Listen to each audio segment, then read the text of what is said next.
There's a reason George Harrison often felt like the odd one out in the Beatles.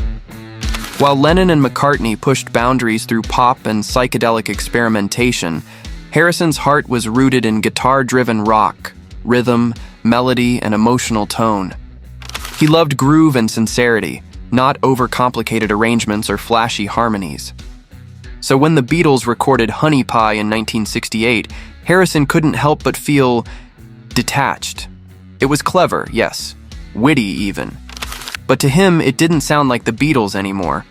It sounded like a jazz band from the 1930s, charming, nostalgic, but completely out of step with the spirit of rock and roll. By the time the White Album sessions began, the Beatles were no longer working as a unified band. Each member had their own ideas, their own world, and their own sound. Paul McCartney was exploring different genres, from the heavy rock of Helter Skelter to the playful ragtime of Honey Pie. To Paul, this was proof of artistic freedom. To George, it felt like confusion. In interviews years later, Harrison admitted he thought Honey Pie was too jazzy and not really rock and roll.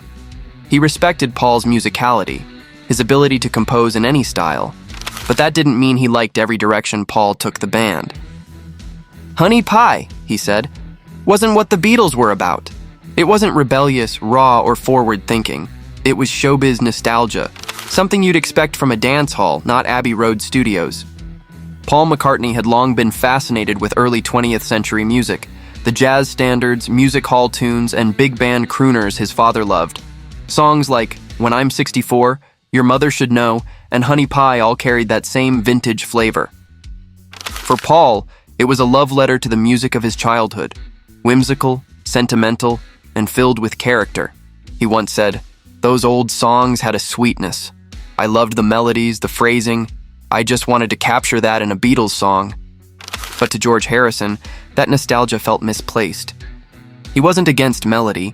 He adored structure and emotion, but he didn't see the point of pretending to be a jazz band. To him, Honey Pie wasn't the Beatles innovating. It was the Beatles imitating.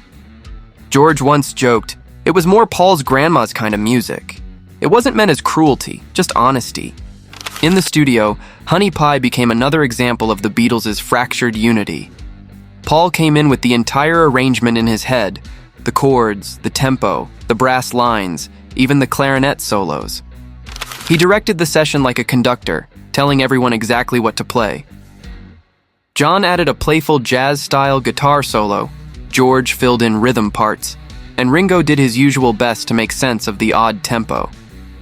But the atmosphere was flat. George later recalled feeling uninspired during those takes. He wasn't angry, just disconnected. "I didn't know what to add," he said. "It wasn't really my style." That sense of distance wasn't new. By 1968, Harrison had grown tired of being a background player. He was writing songs like While My Guitar Gently Weeps and Long, Long, Long, deep, introspective works that reflected his evolving spirituality. Compared to those, Honey Pie must have felt trivial. The charm of Honey Pie lies in its authenticity. It perfectly mimics the old-time jazz sound.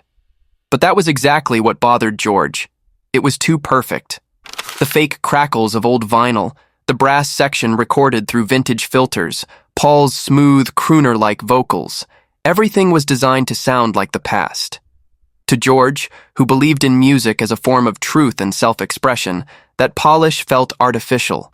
He preferred the rawness of your blues, the soul of something, or the emotional weight of While My Guitar Gently Weeps. Honey Pie had none of that. It was entertainment, not emotion.